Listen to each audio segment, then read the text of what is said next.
Welcome to session 2 of the maximum likelihood lecture. And in this section we are going to talk about the properties of the estimator.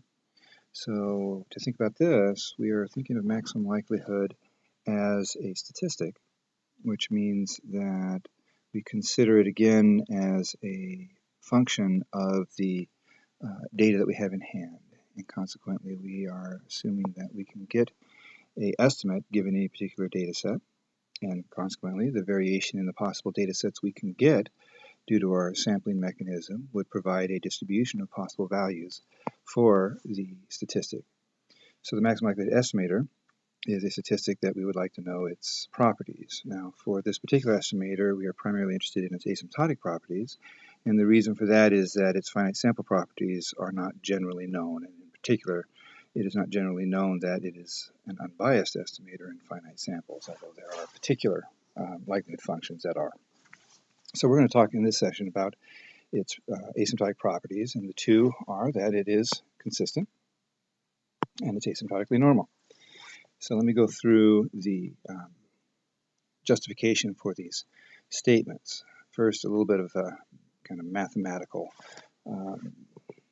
starting points here, some regularity conditions, which is to say that in order for this proof to go through, what we're looking at requires that the first three derivatives of the log likelihood are continuous and finite, and the expected values of the first two derivatives exist, and also that there exists a particular function of theta such that the expected value of that function of theta is finite and it bounds the third derivative of the log likelihood.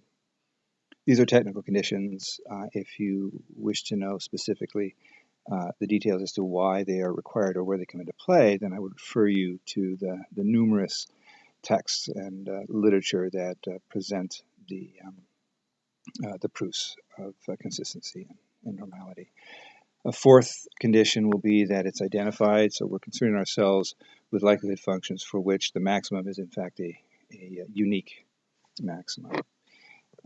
And then one other condition that I don't have jotted down here to consider is that we are talking about maximizing a function within the interior of the parameter space, which means that with these conditions we're looking at local maximum, something that we can work with the derivatives in order to identify, as opposed to boundary conditions.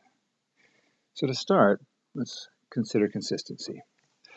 So let me denote the actual value, the true value in the underlying distribution is theta naught.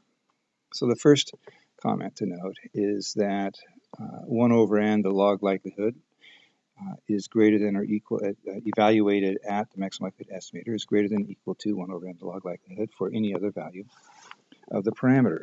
Now this is the case by definition because we have asserted that the maximum likelihood estimator is just that. It maximizes the function.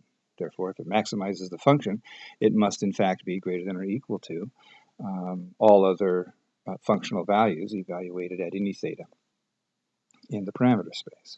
And this is the case for all n. Second, drawing on Jensen's inequality, which is the following, is to say that the expected value of the ratio of the likelihood, the log of expected value of the log of the ratio of the likelihood with respect to theta relative to the likelihood at theta naught is less than or equal to the log of the expected value of that ratio.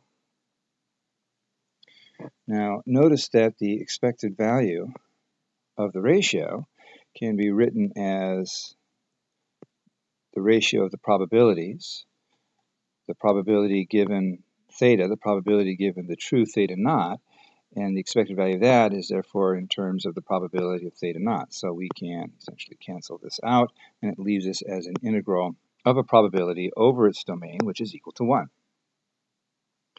So this component here is equal to 1, and if we take the log of that, then we get the log of 1, which is equal to 0. Next, notice that the log of a ratio is the log of the numerator minus the log of the denominator. So in other words, log of a over b is going to be log of a minus log of b. So I can split this log of the likelihood at theta divided by the likelihood at theta naught into the log likelihood of theta minus the log likelihood of theta naught. And since we're saying that that is less than or equal to 0, I can take the log of the likelihood of theta naught and put it on the other side. So what I get is the expected value of the log of the likelihood at theta is less than or equal to the expected value of the log of the likelihood at theta naught. Again, this is the case for all theta. Third, the law of large numbers. The law of large numbers tells us that 1 over n the log likelihood is equal to the expected value of the log likelihood at any theta. Now, why is this? Well, remember that the log likelihood is the sum of components across the sample, right? So since the likelihood is a product of probabilities of each data point, the log of that product is going to be, so I've got the product of a set of probabilities, if I'm going to take the log of that, that's going to be the sum of the log of those probabilities. So I take 1 over n, and I have a sample average. So the sample average, or 1 over n the log likelihood, is equal to the expected value asymptotically, and this is the law of large numbers. So now if we go back to 1, at the top, where we are saying that 1 over n log likelihood theta hat is greater than or equal to 1 over n the log likelihood of theta, or at theta, and we take them in the limit, then we end up with, according to the law of large numbers, the statement that the expected value of the log likelihood at theta hat is greater than or equal to the expected value of the log likelihood at theta naught, or at theta for all theta. What this means is that there does not exist a theta where theta is not equal to theta hat and the expected value of the log likelihood at theta is greater than the expected value of the log likelihood at theta hat. Now let me highlight, because we're going to use this later. It's a different color. So this will be key, and we'll come back to that. But moving on, now by 2, which is to say the properties mentioned up here, we can say that the expected value of the log likelihood at theta naught is greater than the expected value of the log likelihood at theta for any theta in the space. It is greater than equal to. But because it is identified, which is to say there is only one value, then 4 must be the same thing as saying that the expected value of the log likelihood at theta naught is greater than the expected value of log likelihood at theta for all theta not equal to theta naught. In other words, the equality up here is going to have to be associated with that value that is essentially equal to theta naught, is what this is saying. So now, let me highlight these two. In order for this statement and this statement to both be true, if you look closely at that, it must be the case that theta hat converges to theta naught. Otherwise, both of these cannot be true. So that essentially says that asymptotically, the estimator is consistent. Theta hat must converge to theta naught.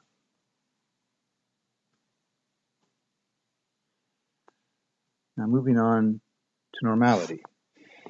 So to show the distribution of the maximum likelihood estimator, we will start out by, let me define, just relabel the log likelihood for a sample size n evaluated at theta as Sn theta. Its first derivative and its second derivative.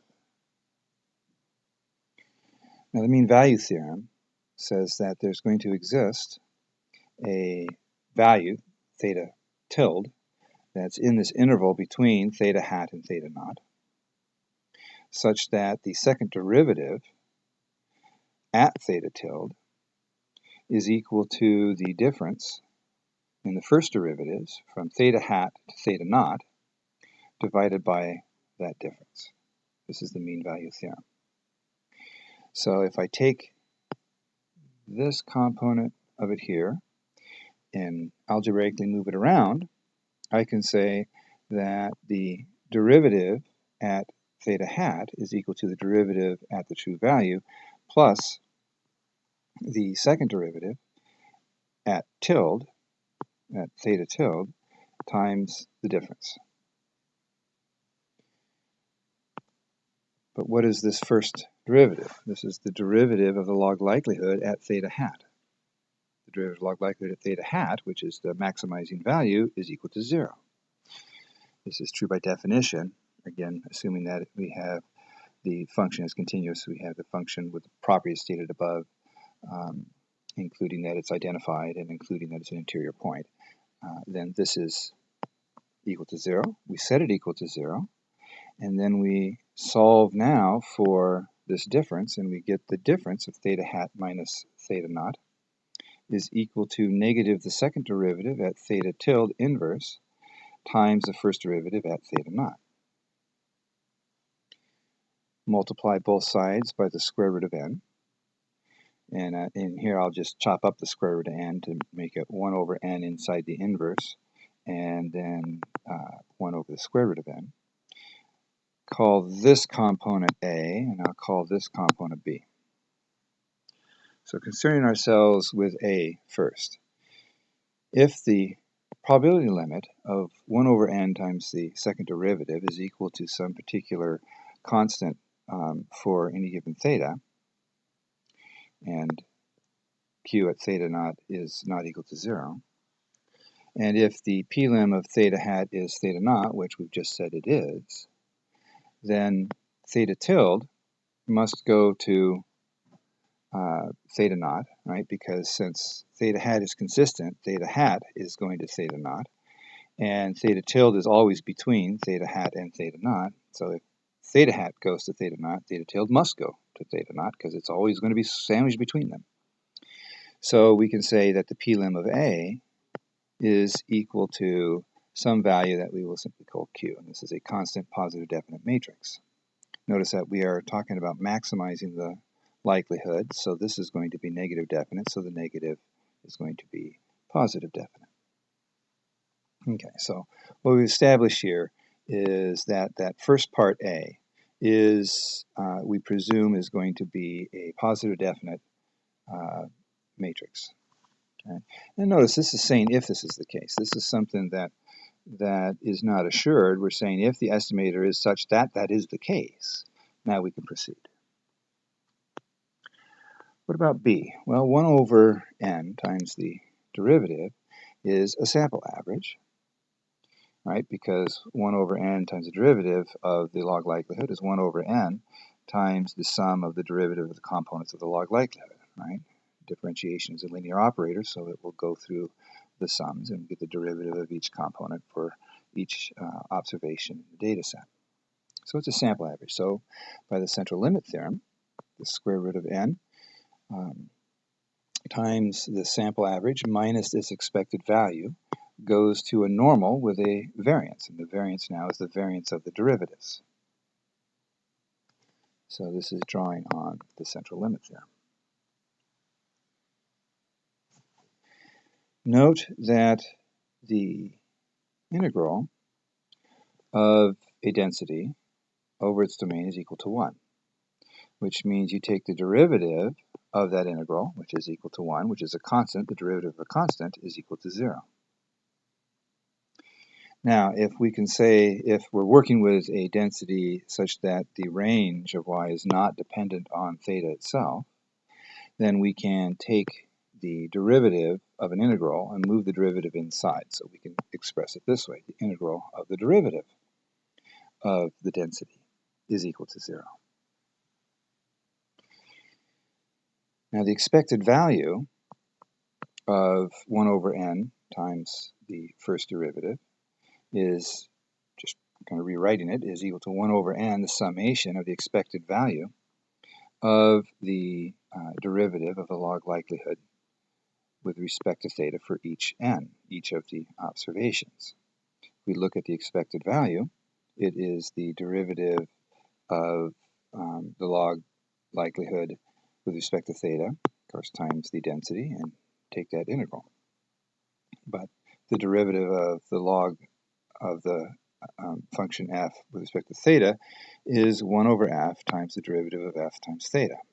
Okay, so, and now I have this f remaining, so I've got an f here and an f there. They cancel, and it really is just the derivative of f with respect to theta, which is 0. Okay, so the expected value is 0. So instead of writing up here where I've got 1 over n minus its expected value, I can really just write it as 1 over n times the first derivative. The expected value is 0. So the square root of n times 1 over n times the derivative is equal to 1 over the square root of n times the first derivative. And that is going to a normal with a 0v, the mean of 0 and the variance. So now we put this together, and we have the square root of n times theta hat minus theta is now normal 0 q v q, right? Because what we ended up above was q times a statistic that had a normal 0v, right? So we square the q. The variance now of this quantity is going to, if it were scalar terms, it would be q squared variance of z, which is v. But since we're doing this in matrix form, you square it by putting it essentially on the two sides. So we have the distribution of the square root of times theta hat minus theta converges in distribution to a normal mean of 0 and a variance expressed this way. Now, note that we had said that the integral of the derivative of the function is equal to 0, and therefore, that being a constant, the derivative of that integral is equal to 0. Assuming again that the domain is not the range of the values is not a function of the theta, I can move this theta hat in, and therefore the integral of the derivative of the derivative, or the second derivative, is equal to 0. But, kind of reversing what we did before, the derivative of f with respect to theta is the same as the derivative of log f with respect to theta times f.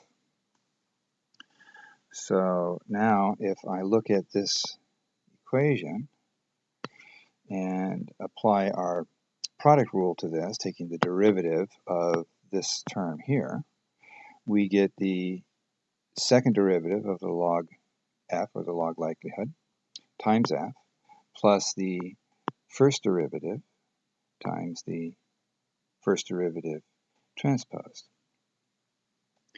So now we end up with the integral of, remember what this is, this again is the log likelihood.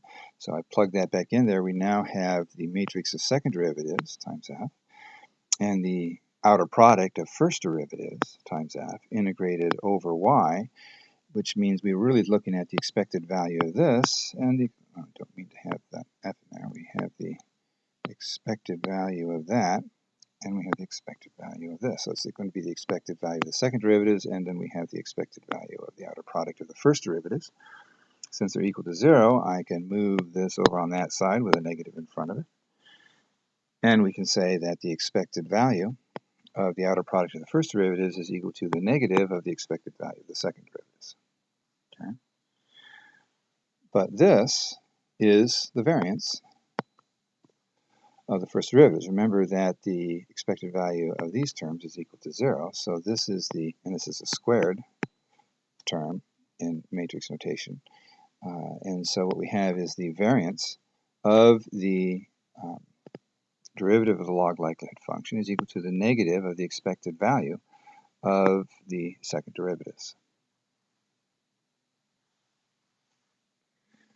So also note that the p-lim of the 1 over n, the second derivatives, is going to go to the expected value of the second derivatives, which is the expected value of, expressed this way, the second derivatives of the log likelihood. The p-lim of a is equal to q, as we said before, which is equal to this expected value.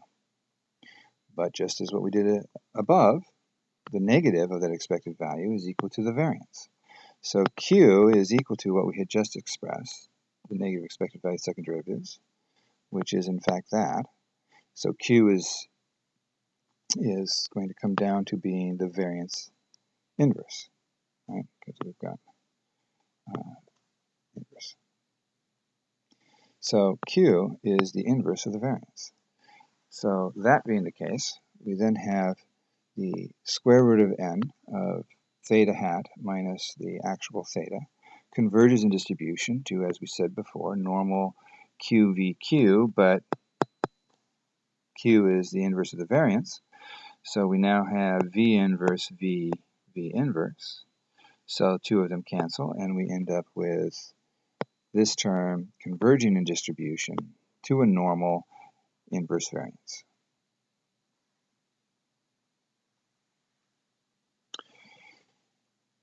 Now, if you remember back to Fisher's information matrix, you will note that the negative of the expected value of the second derivatives is the inverse of the Fisher information matrix. So we can restate above as this term converging in distribution to a normal zero mean inverse of the Fisher information matrix. This is nice to know, not really all that useful in pragmatic purposes, but we can use this to, you can think of it as solve for an asymptotic distribution of the maximum likelihood estimator.